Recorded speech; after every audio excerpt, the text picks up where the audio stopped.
you there. Thank you for watching, and welcome to Forge Alliance Forever. Today I have a 6v6 custom match here on the most amazing Roxas map generator. So let's go ahead and introduce our teams and our players, starting off with Team 1 in the Northwest, ending with Team 2 in the Southeast.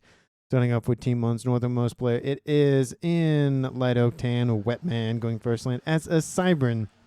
He is a 1200. To his south by southwest, we have in Scarlet Orange Loxpoine going first lane as a UEF. He is a 1700. And to his west in Emerald Green, another UEF is Velstrak going first land. He is a 1600. In Imperial Gray to his southwest, we have C2118 Freedom going first land as another UEF hit for his team. He is a 1900, the highest ranked player on Team 1. And rounding out the front line here for Team 1, it is Mike's going first land as an Aeon. He is a 1400 in Tropical Ocean Blue. And the other blue player here on Team 1 is in Royal Blue. It is Touch My Berries going first land as a Cybran. He is a 1600. So for Team 1 side out of the map, they have 3 UBF, 2 Cybrans, and 1 Aeon, which means Team 1 does not have access to Seraphim technology. Starting up with Team 2's only blue player, it is Ormur de la Rueter going first lane as an Aeon. He is a 1700 in Stitch Blue. In Ruby Red to his east, it is Azurus going first lane as another Aeon. He is a 2100, the highest ranked player on Team 2 and in the game overall, and he is going first land.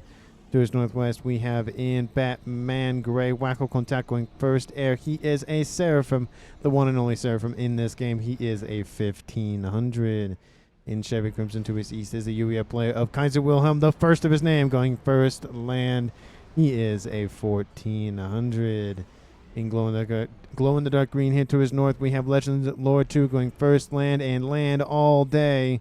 He's a UEF. He is a 1500. And rounding out the roster here for Team 2 and in the game overall, it is Dorset going first land. He is an 1100, and he is in rest as an Aeon. So for Team 2 side of the map, we have 3 Aeon, 2 UEF, and 1 Seraphim. So Team 2 has Seraphim technology but lacks Cybran technology. Team 1 has access to Cybran technology but does not have Seraphim technology. Let's go ahead and take a look at the reclaim player before our players scoop it all up. And for 12 players, we only have not even 8,000 reclaim. That's probably about 750 mass per player. That's not really anything to write home about. So let's take a look at the mass points on the map. And honestly, for 6v6, there's some. There's a Trimax here on Team 2 side of the map as well as another one down here. But that's the highest concentration of mass points on this game. We have a decent amount right here that most likely will just go to Legend Lore, and a decent amount right in front of Dorset. I mean, I guess we can kind of call this a dual mechs position here in the Northeast, but it's close enough, I guess. And in the Southwest, a lot of these mechs, I feel like at least these set will be fought over just due to the close proximity and the fact that there's really not a lot of mass points anyways. And so the more that one team can get over the other is very beneficial. That's how it is normally. But of course, especially in a limited mass point game, you want to get as many as possible. Because that one could mean the difference between 2 more mass, 6 more mass, 27 more mass per second. And that can mean the difference between victory and defeat. And with that out of the way, let's go ahead and speed this game back up and take a look at where our players are headed off to. We do have movement outbound from 5 of the 6 players here for Team 2. The only one not leaving his base is Azuros. Looks like he's going to possibly be the air player. He is kind of towards the back, so it does pretty much fit the bill, especially when he's going to go and build some more P-gens and probably build the air facility right there. On Team 1 side of the thing, we have the exact same thing, except C2118 Freedom has left his base and started to move southward.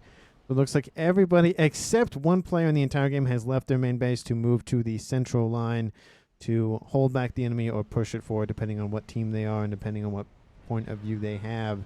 We do see Touch My Berries grabbing the Trimax over here and going to establish a nice little production facility over here in the Northwest. I'm kind of surprised that he has one facility here, and then he has 2 more on a different mechs when he could easily have just put this one right here and had a kind of a dual adjacency going on. But he has his ways of doing things, and I will not question that. I hear a little bit of combat going on. Looks like it's probably interceptors or something. We do see some air scouts flying over the top to get a nice little readout on both sides of the map for both players, so they know exactly what's going on. The early intel gathering isn't super important. The only nice thing it does is just says, hey, their base is exactly right here. So that's really it. Of course, you could just take someone's location on your side of the map, including yourself, and just mirror it, and that's where they are on the other side. But it's a lot easier to say, oh, there's an enemy base right there, and I can see it, or saw it a couple minutes ago kind of thing. Bomber outbound does get shot down by interceptors outbound from C2118 Freedom. Looks like they were going after either his base or the Frontline player's base of Mike's. Mike's, coincidentally, is going on a T2 upgrade. He is Aeon, so not as fire-basey as a UEF player, but their volcanoes are really, really good at taking out TMLs and other missile launching capability. So, I mean, every faction has that, where there are advantages and disadvantages, but at least establishing a front line for Team 1, that is his main goal. He'll probably be more of a defensive role. We might see Freedom come in and assist with a little bit of spam. Looks like he's focused on reclaim and other pursuits. We do see a transport laden with units on board. There are engineers going in the western edge of the map here.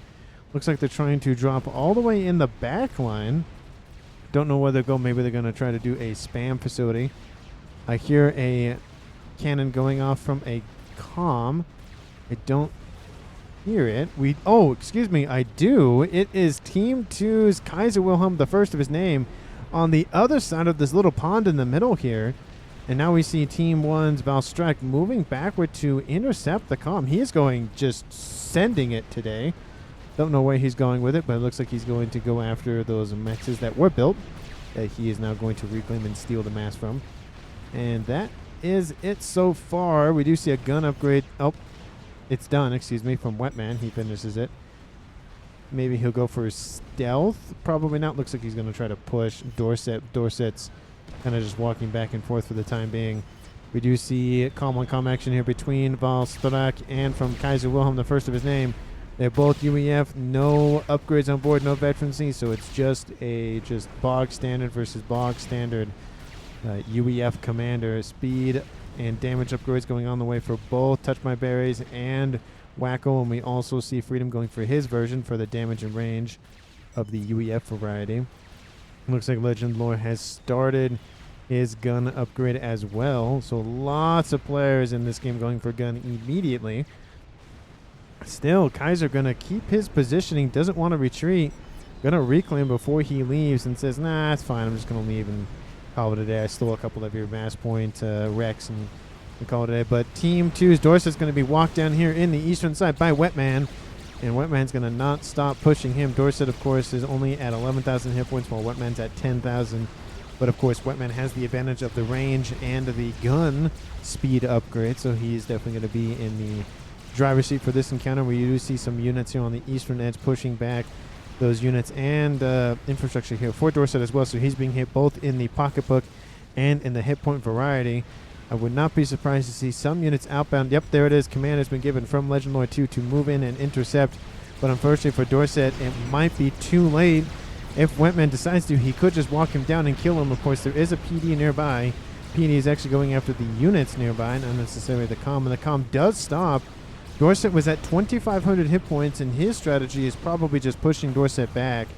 Because, of course, when you kill off a comm, especially this early, it really tends to shift the scales a little bit. Just due to the fact that another player on Team 2 would gain access to his second base. That'd be a ton of mass income, especially on this limited mass income map. That'd be a huge advantage for somebody else on Team 2. Would be a Zeros, but he could hand it off to somebody else. Probably, if Zeros were to hand it off, he probably would give it to either Legend Lore or maybe Kaiser, but probably Legend Lore because he's right here. And Dorset is not going to leave. He's going for a range upgrade, at least be able to fight at the same distance that Wetman is. He's going to have some engineers be able to expedite that upgrade quite nicely.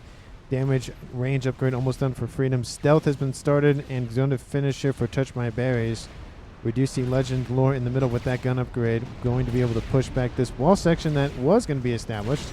but unfortunately will not be for the time being. And overcharges will go in and take out that plasma cannon. There it goes. The Team 1's a little bit of defense has been broken through, at least temporarily. Gun damage range is on the way here for Lux in the northeast, so it does look like, and it's a lot of gun upgrades very, very quickly, as is the case in most games of Forged Alliance Forever, just because the comms are very front and center, and being able to, of course, occupy a decent amount of space and firepower with that comm. The gun speed / range upgrade has been completed here for Dorset. I should say upgrades, huh? Because there are two different upgrades versus the gun comms of all the other factions. Dorset just going to continue to walk a little bit forward. Wetman has the advantage in terms of hit points for the time being, but if Dorset continues to rep up, that will only favor Dorset, because he will have more hit points than Wetman. Of course, now Dorset with that Aeon almost sniper commander going to start nipping away at these Mantis' heels or legs. Or do these Mantis have ankles? They probably have knees. I don't know if they have ankles. Looks like they have knees, but no ankles. Anyway, Aurora engaged at point blank range, and of course the Aurora are weak just due to the fact that they don't have a lot of hit points. Their advantage is the range, just like their commander. And it does look like the little bit of engagement will side with Team 2. They are, of course, closer to the reclaim, be able to scoop it up before Wetman could get a hand on it. We do see a tactical missile on the way here for C2118 Freedom, and he already has Nano, so he's going to be a chonky commander. Already at 10 minutes. I don't know if he'll go Billy Nuke this quickly. It is a lot of mass and energy to devote for that upgrade, so he's going to stick with missile launcher for the time being. That is going to be to his advantage because Team 2 does not have any TMD online. Well, I shouldn't say any. They have a couple, but not that many. We do see a huge push outbound from both the comm of Azuros and Omer Deroreta on this western side here. Omer Deroreta does have a ton of forces here, doing exactly what Team 1's Mike's was doing and going for that T2 upgrade, being able to essentially just PD group with the assistance of Azuros or essentially vision and gun comm. Of course, this is the range at which he can see, and that is huge, especially on a map that's not 20 by 20. You can see just a chunk of the map just shown all the time here by that comm of Azuros. And of course, Azuros is going to be in the air game, so he's microing that, going for T3 as we speak. And a secondary play on Team 2 has gone for T3 air. That is Kaiser Wilhelm, the first of his name. Team 1 only has one player going for T3 air, so that will give Team 2 a slight advantage in the air, but will give Team 1 a slight advantage in the land game. And at the current moment, land is playing a little bit more of an important role, but of course, as we've seen, air ends up being the, well, it doesn't mean the end-all, be-all of most FAF games, but it does make a huge difference. We see both Der Ritters, excuse me, I'm trying to say it in German, but sometimes my tongue doesn't want to operate properly, and Azuros being pushed back, and they're really falling back just due to the fact that you can see a lot of emphasis being put on this western side of the map here by Team 1. 3 comms now occupy this space versus the 2 here from Team 2. Team 2, of course, does have a decent amount of Team 1 spam and a lot of these light assault bots as well, these flares. So really just spam on top of spam. More PD trying to be established to hold the line, but Azuros looks like he's just going to flee at least a little bit for the time being. Run, says Azuros. And it does look like Omar Derrita does retreat. We do see Wacko coming in to assist from the east, and it's going to be a 3v3 scenario here. We're all starting to congregate together. Of course, don't forget that C2118 Freedom does have that missile launcher on board, and looks like he might start targeting some mexes if given the opportunity. I'm kind of surprised he hasn't fired it more. It looks like he's building it, so it looks like he has launched it at some point, so it either got shot down or it landed, and then the players rebuilt up to at least the T1 mechs without me noticing. We see a huge resurgence here on the eastern side here for Dorset. Dorset pushing back Wetman. He has a huge army of Team 1 Aurora with a decent amount here in the north as well. So splitting his forces up, forcing Wetman to essentially engage on 2 fronts, even though it's the same front. It's essentially 2 different fronts. And in the southwest, we see 6 of the 12 commanders looking like going to start to engage one another. PD going to start to be built here in the southwest. And looks like that is the play here from Der Ritter. He doesn't really have gun on board, so that's the way he can fight. Azuro's going to come in with his gun comm. well, his gun range, at least at a minimum, to assist and try to be a nice little shield here for the Ritter to build up more PD to defend. Mike's is building up his own PD as well, so it's just going to be a PD on PD creep. Nice little set of blazes pushing the western side here outbound from Touch My Barriers to divert the attention from Team 2's comms and units in order for Team 1 to break through. But so far, those units, they might do some damage. They might go after a couple of Team 1 mexes, but at least for the time being, Team 2 will be forced to retreat to intercept those units, and it looks like that will be a victory for Team 1. Well, we see a third player possibly going for T3 air, but as of right now, he has not. That is Wackle. He has at least the T2 air online. And we see a couple of units over here. Looks like the transport tried to ferry them over, but looks like they did make it, but the transport was shot down. And now Team 1's Wetman starting to be surrounded here by a bunch of Aurora. Of course, looks like there are some strikers in the mix here for Dorset as well. I'm trying to remember 12 people's names, and sometimes it's hard to remember everybody's name. Anyway, he's going for an advanced range, so being an Aeon Sniper Commander needs to get at least the shield on board, would be my recommendation to protect against any sort of early or easy snipes, whether that be gunship or strap bombers or both. We see a naval facility started and is online here for Mike's. He's Aeon, so he doesn't have the missile capability of the cruisers that the UEF and the Seraphim have, but he can spam out a couple of AA just in general, those cruisers. You could also go for T3 naval, which I don't see happening, and going for those missile ships that really could wreak havoc on Team 2's side of the map. But Kaiser's nearby, and of course we do see a nice little firebase online here for Wacko as well. So Team 1 will be contained in that space over there. But we see some restorers online going after the comms in the west. There's a decent amount of T1 AA thistles, but again, not really strong enough to take out a decent, a chunk of hit points. 6,000 hit points on board each of those restorers. We see ASFs online here for Kaiser. So very nice AA capabilities on both the restorers as well as the ASF will keep those units at bay, but Team 2's units are forced to fall back just due to the presence of oncoming AA, either be Team 1 or T2 nano repair coming online for Touch My Berries to assist with regen capabilities. But besides this kind of back and forth here on this western side, we see, of course, a back and then forth going on in the eastern side. Really nothing has happened in the middle besides that one drop that we just barely caught sight of at the last minute when it was being destroyed. Team 2 being awfully quiet now. They were attacking a little bit more, but have kind of held back. Team 1 has gained a little bit more of a central territory in the southwestern corner of the map, so looks like they're just going to hold out for the time being. We do see C21 and Team Freedom moving eastward to cover this flank. And, of course, the two comms over here in the west for Team 1 will stay put for the time being. Azuros has retreated to his main base.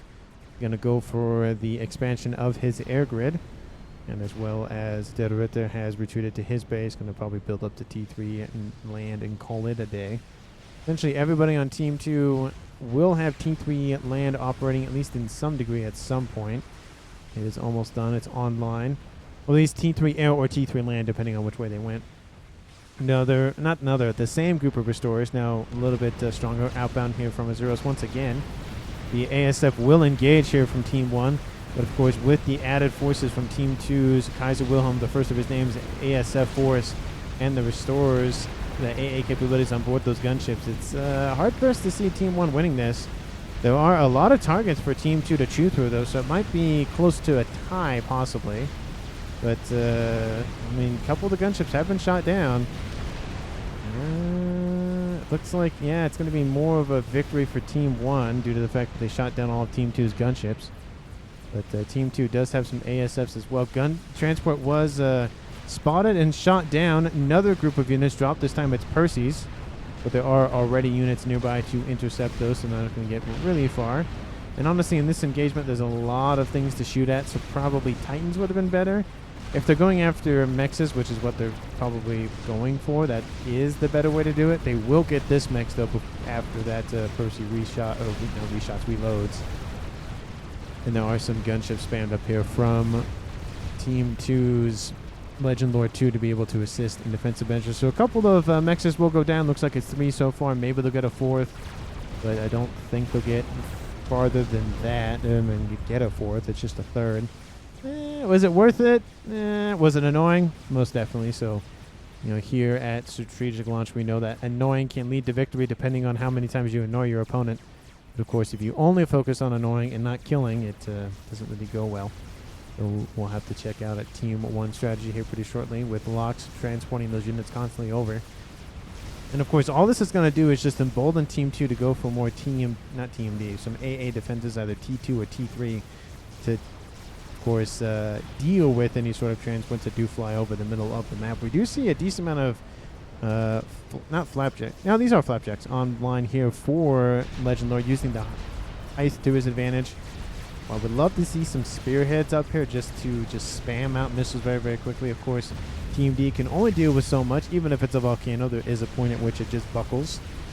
And that is, so far, Team 2 doesn't have to face that. But they're targeting the Team B, which does make sense because they want to use those missiles very, very effectively. There is AA, of course, to protect against any sort of gunships that try to come after these missile launches. But it does look like there are a couple of PD online.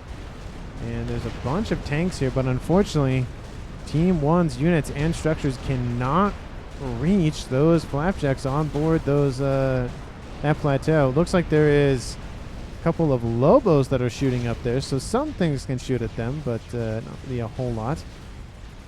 Now we see some engineers online for Azuros up there on that same upper plateau. Shield coming on the way here for Dorset in the northeast. And bombers going after something. I don't know what they're going after. Maybe going after the mechs that's there for some reason. I don't know. That would be the only target that I can think of. You see more mobile missile launchers online now for Ultima Derreta in the south. And relatively, Team 1 and Team 2 are staying pretty much 50-50. Team 1 having a little bit of a not retreating issue, but a being forced back issue. And Team 1 getting a little bit of ground in the southwest. So it's staying about 50-50. And almost at 20 minutes on the clock, Team 2 producing about 850. I'm going to round up because the numbers, of course, constantly change. Team 1 at 790. Let's say 800, so average about 800 to 850. Team 2 slightly ahead in terms of match generation. Both teams retain all of their players so far at 6v6. Let me know down in the comments who you think is going to currently win this game. And please, if you haven't done so already, like the video, subscribe to the channel. And of course, thank you so very much for watching to this point in the video. I greatly, greatly appreciate it. Now, we do see in the southwest, there is an attack outbound for Touch My Berries Commander. There are some Optims online, but overcharges from that comm do take out a couple of those Optims very, very quickly.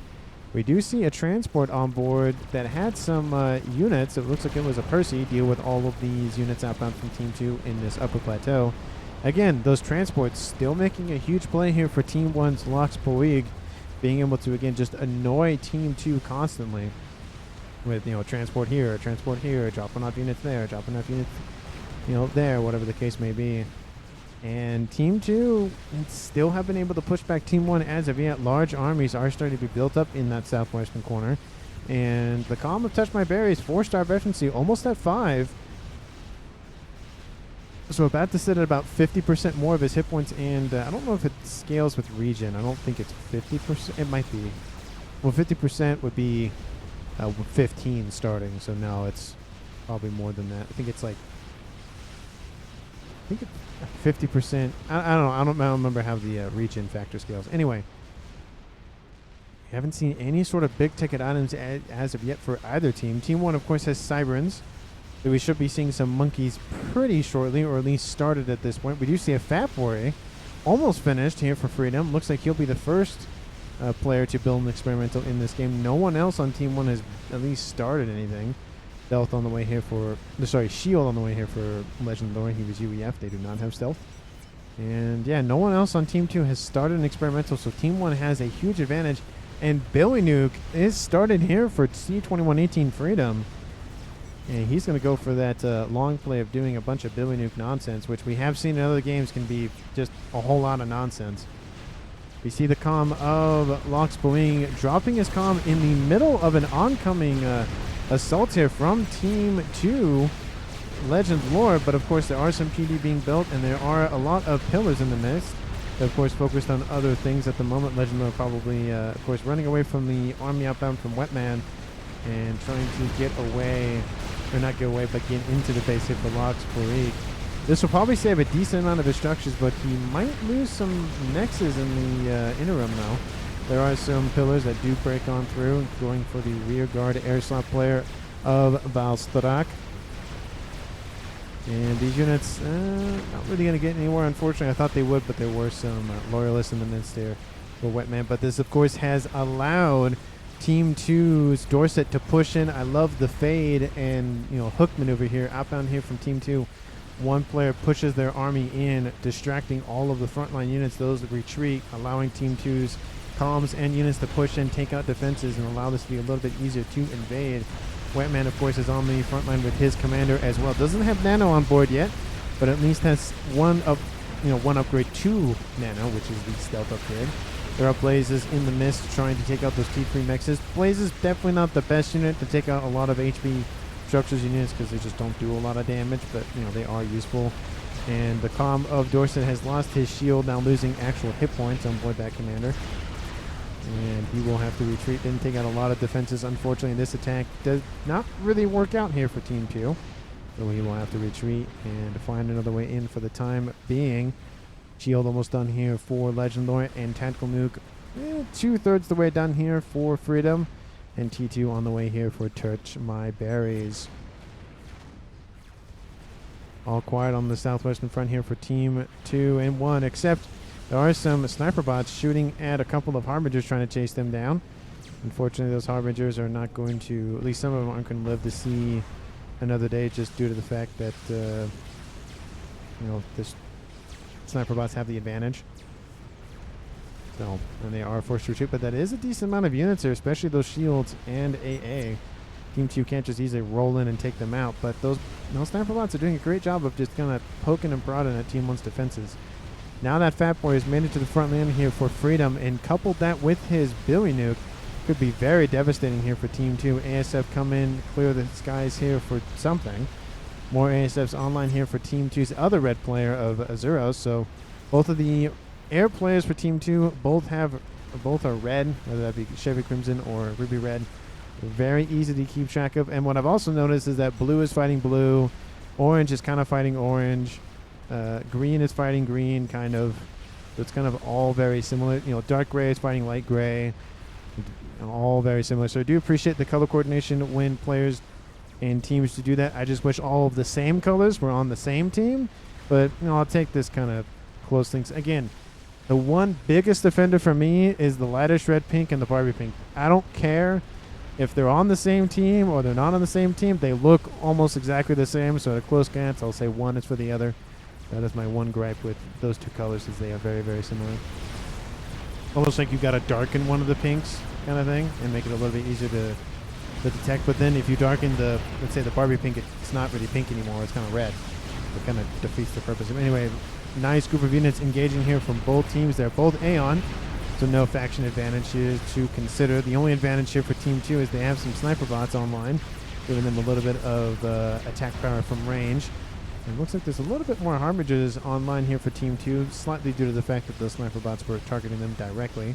Still, another wave of bombers outbound from Freedom. Looks like he's targeting TMD or Mexes or something, but they can't get on through. But tons of AA and shields around this Fat Boy. There's not... it's going to take a while to chew through all of that HP on the shield capacity here for the Fat Boy. And he's producing Percy's on the front line. Love to see it.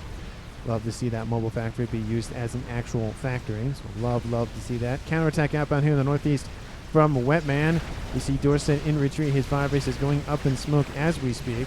Overcharge is targeting the higher HP units of the Loyalists. Love to see those in action, especially when there's missiles in the equation, because they can redirect missiles and essentially cause the target that fired the missile initially to die by its own missile. Always got to hurt.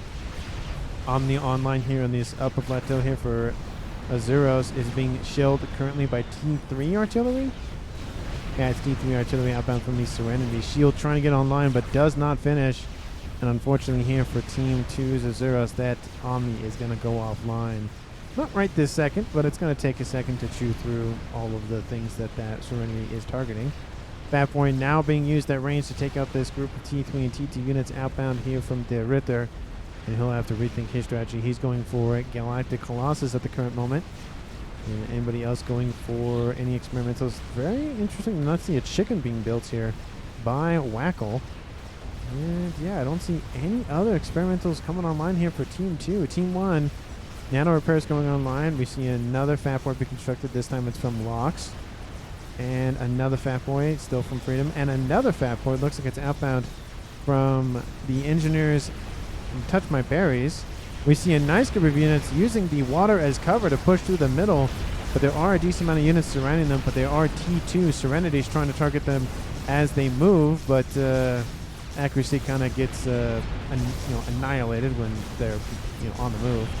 And those Autumns are pushing in, taking out Mexes. Looks like there was a Galactic Colossus online here for Team 1's Mites. I say was because all the engineers have been killed off. And the PD that they were building also killed off.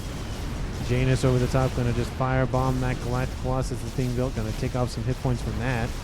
That's going to hurt a little bit. Not a lot, but, a little bit does make a difference. And another Fat Boy now online here for Team 1's Touch My Berries.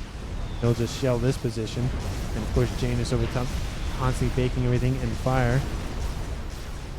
Looks like a T2 land facility was taken out here by those Autumns.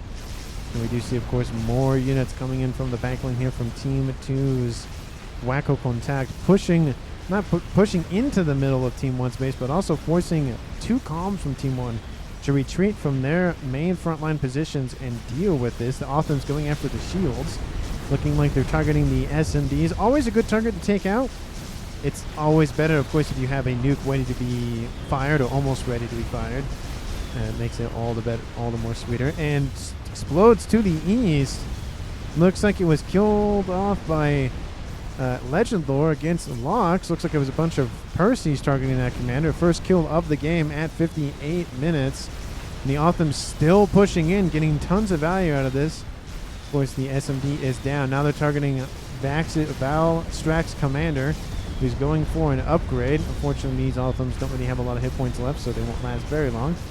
But looks like they're targeting the air grid, going after the P-Gen to get nice little AoE explosion. But of course, there's not enough firepower left on these Autumns to deal with that. So that is that. We see Team 2 breaking through the front lines. Billy Nuke lands on the fire base up here to the east, but doesn't break. It does break through the shields, but doesn't kill anything underneath it. I think the shield emitter though is down. So the next, actually, well, there's one over here. So one of them is down. One of them was not destroyed. One of them was destroyed. And these units will engage the defensive line here for Team 1's green player of Val Strack, who inherited, I think, everything that Lox pulling down. Yeah, he inherited everything that Lox said. He is not the highest rated player, but he's right next to him, so it does make sense. And it does look like those Percys are getting through, taking out the higher tiered units and the engineers. They're targeting the T3 engineers first, targeting P-Gens as well. Unfortunately, not really going to do a lot of damage to Val's eco, just due to the fact he has a bunch of energy producing facilities back here, and this is his secondary base now, not his primary. So I mean, he'll lose a decent amount of mass and infrastructure and all that. Would love to see these be targeted. Oh, as I say that, they explode, so that works. And of course, there are some T3 Mexes in the mist as well. Those would be very good to target. Team 2 does have that Colossus online. The Fat Boy is targeting it as we speak. Team 1's other Fat Boy, outbound from Freedom, pushing Sapo to assist. You can see that no stone left unturned here for that Colossus. Colossus might be moving in to intercept the Fat Boy, or it's just moving in kind of a north by northeast direction. And nothing really happening over there to the east. All the units outbound from Legend Lore 2 have been destroyed. Well, most of them have been destroyed. But still, damage was done. A comm was taken out. Frontline facilities are gone. This facility has been Delta. It's been cut a little bit, but looks like it'll be able to heal up nice and quickly. Not huge damaging. It's more of a flesh wound than anything else, like an abrasion. It'll fix itself right out. Of course, we see those 2 air grids for Team 2 getting nice and plump. And an emissary starting to be thought about here for Team 2. They're thinking about how to end the game, not necessarily how to survive it. So love to see that forward thinking, as well as an emissary just started for Der Ritter. So 2 players on Team 2 going for Emissary. Would have loved to see them all focus on one so you could build it even faster. But having two is always nice because that's double the firepower. But, you know, there's something to be said as, versus how fast you build it versus how many you have. If you can get one online twice as fast, then essentially you have two. It's just one of them fired for, you know, twice as long as the two of them would have fired individually. And those two Fat Boys forcing back Team 2. Looks like a Fat Boy was killed off, though, so definitely a good, semi-good trade here for Team 2, except they killed off more mass than they lost, so that's definitely a bonus, but still dumped a little bit of mass on Team 1's doorstep. SRTY. Oh, Artie. I was like, oh, why isn't an SRT? Like, I read sorry, but there's a T in there. It is in the yellow currently, but Team 1 does know about it. So if Team 1 knows about it, they're definitely going to try to target it. We don't see any counter artillery started here for Team 1, just more air grids. I love, of course, the template being used to just kind of decentralize the air grid. This is the main one, with all of them being secondary or tertiary, just to assist with production. And, of course, preventing any nasty little cascading effects that could occur. Team 2 in the east of Dorset, just hanging out for the time being. It's just kind of pod shots back and forth. Almost trench warfare, essentially, in that corner of the map. Both teams kind of just, or both players kind of just, for that matter, settled in and in it for the long war. Fat Boys now starting to just kind of drift southward. Team 2 needs to get defenses online, or at least some units to be able to strike and kill off these Fat Boys. Decent amount of Janus or Nothas would definitely do it, or some Restorers.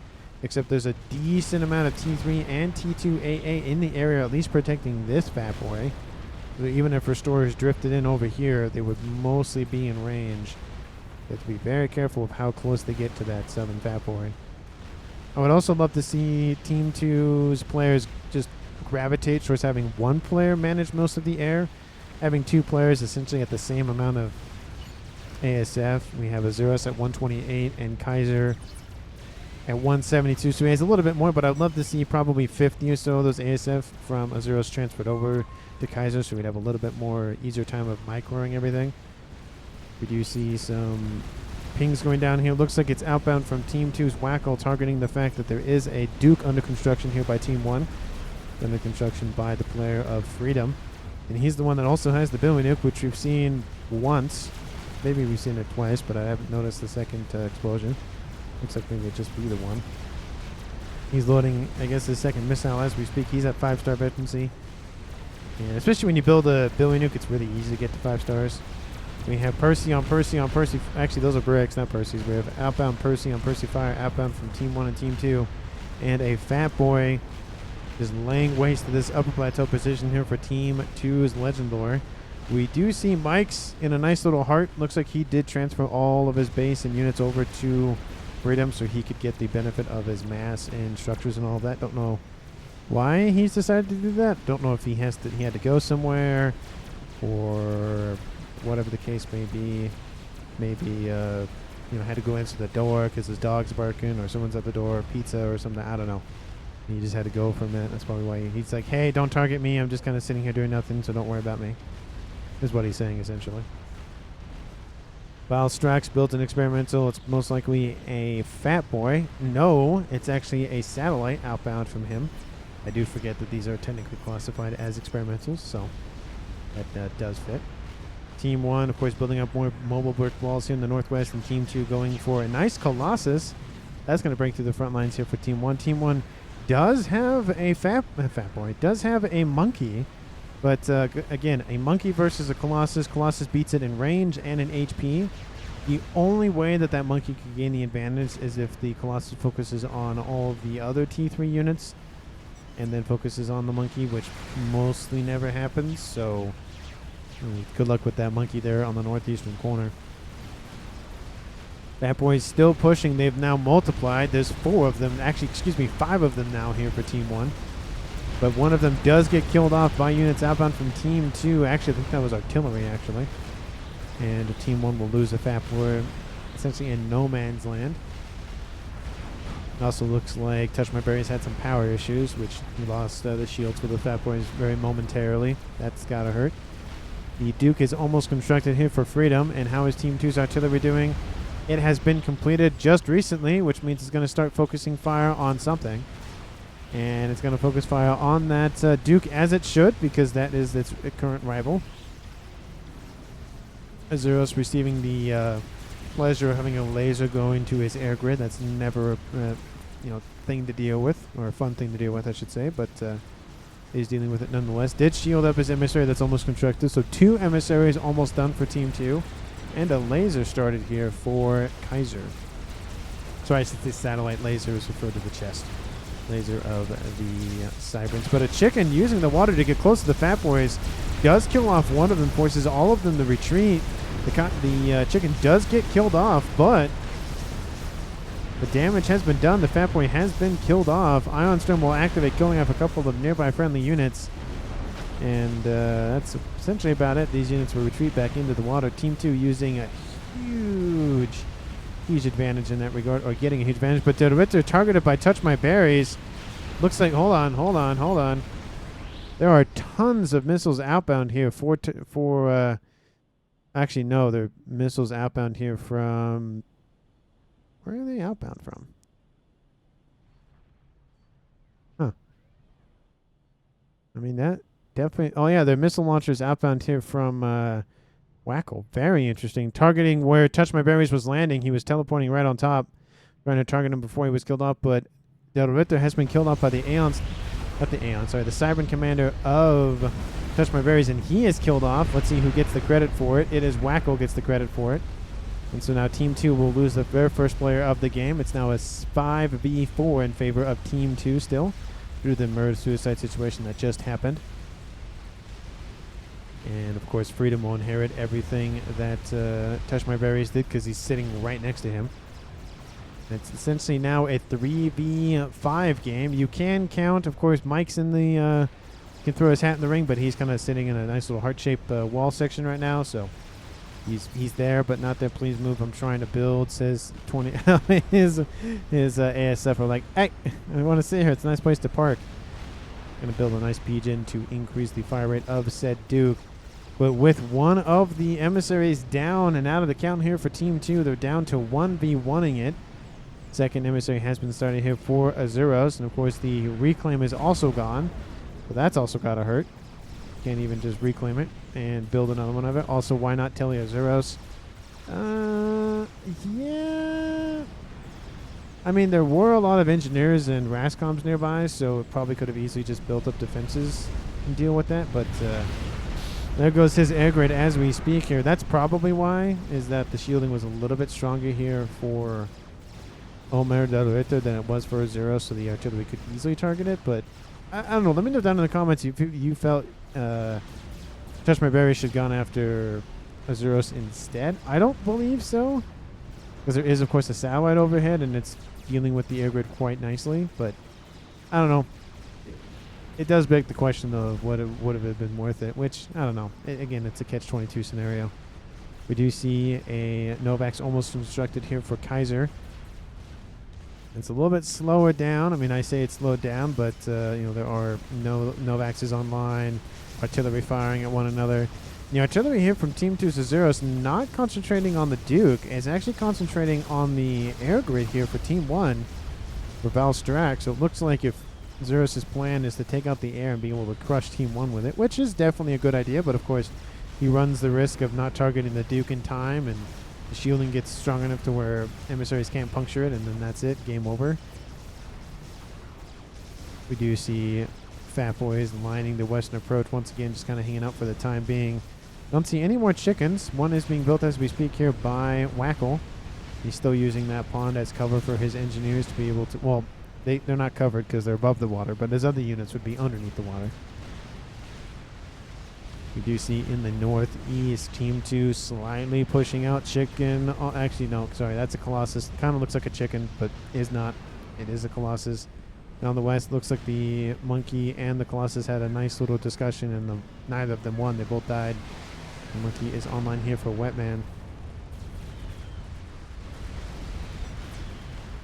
There he goes. The air grid has started to depreciate in value due to the constant attacks outbound here from the emissary. Strikes right next to the air grid, but doesn't get it. Ooh. If that air grid goes down, Team 1's air player of Val cannot build any T3 air units until he reconstructs that. He builds an experimental, speaking of Val, going for probably another satellite. Yep, second satellite is online. He now has 2, and Team 2 only has 1. And it's 1 artillery versus 1 artillery. More shields being built to protect it. Oh, explosions go on in the southwest. It was a Billy Nuke outbound here from Freedom. The only player that really could do that. Valstruck is in his base. Artillery still being thrown to deal with these engineers reclaiming. And now with 3 Fat Boys and a ton of shielding, it is definitely worth the view, in my opinion. You can see just all of this. Look at all this artillery. Like, this is crazy. Not artillery, so all this shielding. I mean, mobile shields is one thing. Why not have shields on shields? That's essentially what this is shields on shields. That might even be the title of the thumbnail, is shields on shields. In the northeast, Wetman has been defeated by Dorset by that Colossus and supporting units. Unfortunately for Team 1, they lose another player. It's now a 3v5, or even 2v5 if you want to call it that, with Mike's kind of being out of the picture. Fat Boy nearby has taken some shots, but is able to at least target the Colossus for the time being. Isn't targeting the P-Gens, though. Don't know why. Doesn't want any explosions, or I don't know, but just focus on something else. Looks like it's going all the way around. Should just cut through the middle. He probably could actually take out... Oh, there are a lot of Percys there, so that's probably what he's trying to avoid. I don't blame him. ASFs do engage. Team 2 has the advantage in the air, most definitely. And especially with it being 2 giant air groups and 1 group of restorers. The main group of ASFs do engage here from Valstrak. And Team 2 has the advantage. They're going after the transport that was being brought forward. It gets shot down. Restorers come in to assist with their AA on board. Team 1 probably should target those first, but they are going to lose a lot of ASFs in the interim. All of the ASFs from Team 2's Azuros are being the main target here. The Restorers come in, are targeting the shields here for those Novak centers, and one of them has taken a significant amount of damage and will be killed off unless all the Restorers randomly die all of a sudden, but that doesn't happen. Second of the 2 Novaxes have been targeted, and they will also be taken out. Team 1 loses all of its air, and of course the Zeros lost all of his air, but that's definitely worth the cause with 2 Novak satellites going down. T3AA being targeted. Now they're going for other items. Looks like they might be going after Velstrax Com himself. We do see some Optims in the mist going after those P-Gens. It's actually being reclaimed, so that's also a thing. Looks like the Restorers go, okay, I'll just target this instead. Never mind. And the P-Gens are the main targets here for those Restorers. Shields are going down. Probably should target the emitters first, so that way... Oh, there they go. They are now targeted now. But the P-Gens looks like they're being reclaimed to prevent the destruction or the AoE explosions from those said P-Gens. So definitely a smart move here from Freedom to deny that nice AoE explosion. Don't see anything else going on here for Team 1's side of the map besides that Colossus still running around. And all of those Restorers have been shot down. The Duke will live to fight another day. It looks like the defense satellite is actually going to be rotated to deal with this. But the Colossus has gone all the way around, avoiding all those Percys. And Valstrak moving in with his comm to try to deal with this and overcharge. Ravagers are nearby, and he's able to kill him off. Talking about the Colossus, not the comm. Definitely a Mad Lab move there, but he does pull it off. Of course, he's probably going to build more PD and whatnot to defend himself. With 2 down Novaxes, he can just rebuild on top of their ruins. But Team 2 now has almost the second emissary online. This emissary almost destroyed, less than 400 hit points remaining. Shields need to keep coming online here for Team 2, or it's not going to be a good day here for Zeros. The shield does pop back online. And I wonder where those... oh, there's one satellite over here. I wonder where the other one... Oh, it's over here. So both of them do land, of course, due to the fact that they were destroyed. Oh, I hear more fighting going on somewhere. I think I hear a chicken. Actually, yeah, it is a chicken. It's in the middle. Looks like Team 2's Reservists' forces have pushed through Team 1's Freedom's front line. Don't know where the Fat Boys went, but looks like they were... Oh, they were killed off. 2 of them were, at least. Do not see a third nigger who's already reclaimed at this point. Colossus turns around to deal with the incoming units. And this is starting to collapse here for Team 1 on this western side. Missiles are outbound, going after Freedom's commander. Actually, all of them get pulled by that volcano. Very luckily here for Freedom. Watching him get pulled once again, it looks like. No, that one gets avoided. Targeting the Colossus that's being built. It was not targeting the Calm. Maybe it was targeting the Calm, but the Colossus got in the way, either or. And artillery will land near the Colossus. Will not do anything, unfortunately, but even in death, it still gets a couple of kills. There it goes, lands on top of some of those Harbingers. Bowie Nuke outbound, going to target the chicken and its forces, takes out the shield. But that is it. That Colossus is about to stand up. It's now online. It has taken a shot to the chest, but it will be fine for the time being. Chicken versus Colossus. Looks like the chicken will not win that, especially with the Janus flying over top, setting it on fire. And the Colossus will push forward. Probably not the best idea, though, because, of course, the chicken does do a little bit better in close-to-close combat because of its Ion Storm when it dies. And Balstruck control Ks. And Mike's control Ks. So it's now a 1v5. Looks like Balstruck kind of seeing the writing on the wall in the northeast. That front is starting to collapse. And Kaiser Wilhelm, the first of his... Oh, it's a desync, unfortunately. I did know this would happen, unfortunately, for the game. But it doesn't really change the outcome. As you can see, Team 1 is collapsing on the western side. They're being forced back in the middle. And now we see... I think that was Kaiser's company went up in smoke. But it's now Freedom versus the world. And the eastern side was collapsing as well. You can see everything was just collapsing all around with it. So eventually it would have sided with Team 2. But, of course, desyncs are annoying and they suck, but it does happen, of course. Both of the emissaries were actually down for Azuros. But the ground game is a little bit stronger here, especially for Dorset on this eastern side. We see satellites flying over top here for Team 2. They were, of course, transferred over to Azuros, so they had to be reconstructed. Don't know why that makes sense, but that is the thing. And second Duke is online, so it's being able to pummel through those defenses here for Team 2. But it's targeting... it's targeting the SMDs. Is there another artillery online? Yeah, there's an emissary over here for Freedom, so he has 3 artillery online. But of course his eastern side is just collapsing right now. Multiple Colossus online as well as a couple of assisting units. It's essentially how long can Freedom hold out. 2 satellites overhead starting to bear down on Freedom's position. You see they're going after the artillery pieces here for him, at least the 2 Dukes. Looks like the artillery is now targeting SMDs. I don't see a nuke online, so I don't know why he'd be targeting SMDs exclusively. I mean, I get it, you take out SMDs, but again, if you don't have a nuke to back that up, but not necessarily it's pointless, but kind of pointless. If your opponent doesn't know or doesn't pay attention that you're not building a nuke and hasn't, ran intel missions for a while, then maybe. But I don't know. 2 Colossus bearing down on him with 2 lasers over top. It's laser and laser warfare here for Team 2, both in the sky and on the ground. I don't see any other, damaging areas here. It looks like the artillery is targeting the Calm of Azuros directly. He's got to move. Oh, the emitters are starting to fall around him. Oh, takes a shot. He's going to feel that in the morning. Another shot impacts nearby. Azuros is in the red. I'm going to have to split this right now because he might die from this artillery barrage. He's still alive for the time being.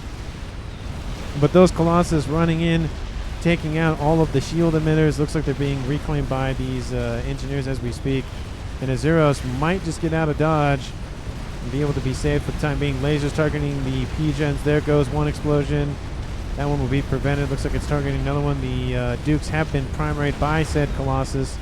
Looks like the other one's going after just more shield emitters. It looks like Azuros is under more shielding, so we should be fine. And the second Duke still hasn't been targeted, but this position is gone. Of course, there's Fat Boy, friendly fire raining in around that Colossus. Team 1's Freedom just has holes everywhere now, both now in the east and in the middle a little bit. His only main fortress is in the south. Freedom still holding on though, building a ton of experimentals, targeting those emissaries. Emissary back online here for Team 2. It's going to go down though if its shielding can't come back online here shortly.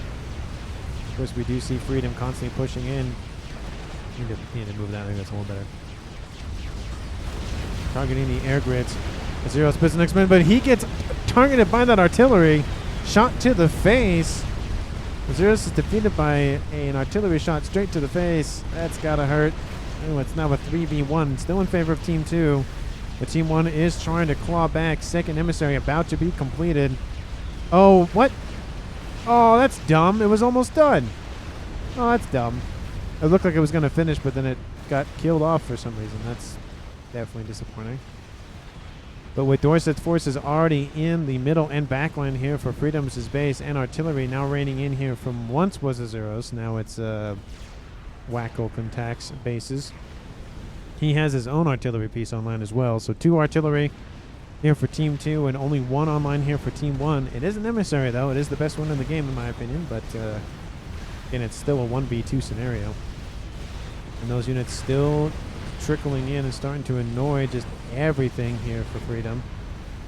We do see a large buildup of units here to reclaim and secure the area here for Dorset in the northeast. And we can see that Team 1's game on the land is starting to be very, very weak. And shot is inbound here from Wackel, targeting the SMD. Hits it square in the face. Actually hit the T3 landing quarters as well. We do see a couple of Authams pushing forward. Not going to get past that walking Colossus, though. That's just going to sit there for the time being. And just defend the Duke. Wait, hold on. The Duke wasn't destroyed? I thought it was destroyed. Well, I guess it's a 2v2. Excuse my missing of said artillery piece. Looks like I can probably unsplit it for the time being. There we go. And yeah, the artillery still raining in all the time here. It looks like Team 1's Freedom just says, I'm done, see you later. Sees the writing on the wall. Team 2's Mike says in chat GG. And that is the game here for Team 2. And I feel like for this game, Dorset gets the MVP/MUP of the game. He almost died very early on. Had Wetman pushed him, he would have been killed off. But Dorset came back with a vengeance, kept poking and prodding at Wetman constantly, used the diversion caused by Legend Lord to gain a decent advantage. Didn't really go anywhere with it, unfortunately, but just kept poking and prodding it. Eventually pierced these defenses, and then essentially that's when the floodgates broke down and opened and just allowed his units to come and take out more than... I'd say about at least a half, if not a third, of Freedom's eco and power generation and all of that, all of his infrastructure. And essentially Freedom just noticed that it's just the beginning of the end, and so he just threw in the towel, which I don't blame him, because, you know, at this point, he wasn't building a game ender, he wasn't going for any fancy plays, but you could just see the writing on the wall. Of course, it was a desync, but like I said, I don't really think the desync matters just because of the way that the game ended and the way that it was kind of progressing at that point anyways. Well, let me know down in the comments what you felt about the game. Please, if you haven't done so already, like the video, subscribe to the channel, and of course, thank you so much for watching. I greatly, greatly appreciate it. And of course, I will see all of you in the next one.